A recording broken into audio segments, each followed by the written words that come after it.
हंस के भी हंस के बोला लूटा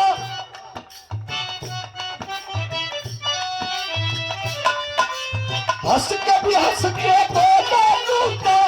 गम हो जाला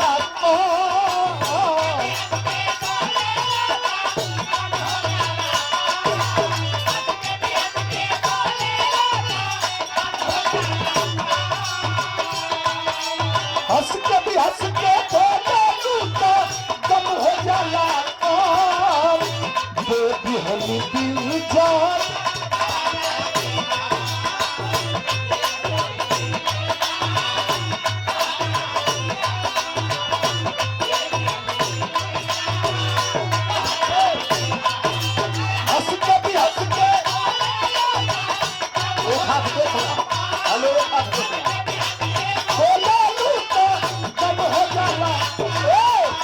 अरे बेबी हनी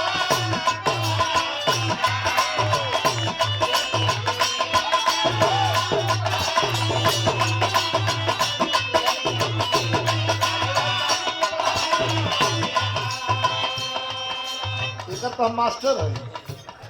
पर करिया के हिलत रहल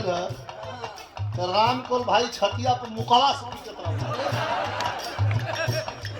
पहलवान प्राणाम प्राण हो जाइए बहुत की लोग सुन रहा है देखा भीत बालू के जैसन सच्चाई है भीत बालू के जैसन मनमीत हमर को भीत बालू के जैसन अरे मनमीत हमर प्यार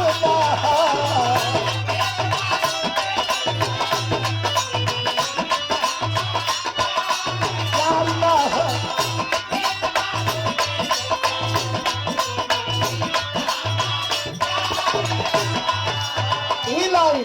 रजनीगंधा विशेष सुना भीत बालू के जैसन मनमीत हमर प्यार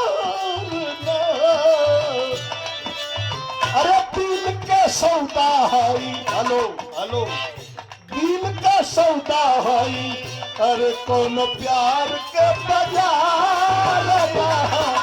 अरे दिल के सौदा हई अरे कौन प्यार के बाजार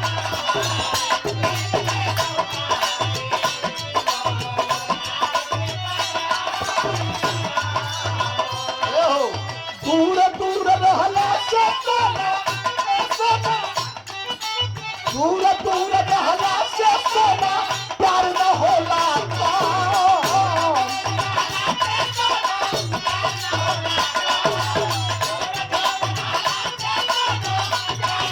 अरे दूर दूर रहला से सोना प्यार न होला ओ बेबी हम दिल जान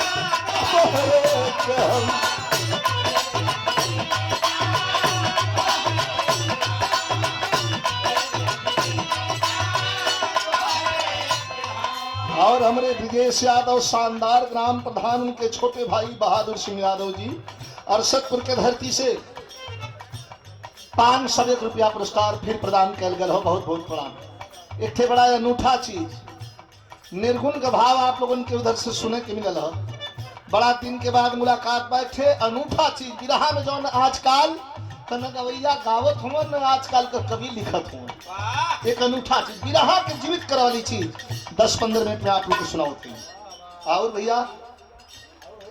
आदमी हाँ हम तो एक ढूंढ